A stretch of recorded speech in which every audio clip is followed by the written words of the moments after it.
how to turn on videos you might like, notifications on TikTok mobile. Hello guys, in today's video I'm gonna show you how to turn on videos you might like, notifications on TikTok mobile. First then open TikTok and now click settings and click on your profile and then click this three lines. Here you will find settings, click on it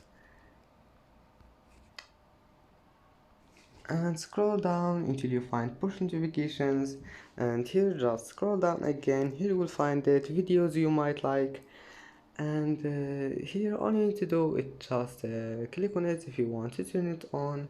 And as you see, videos you might like have been turned on. Now just go back. And that's it for today's video.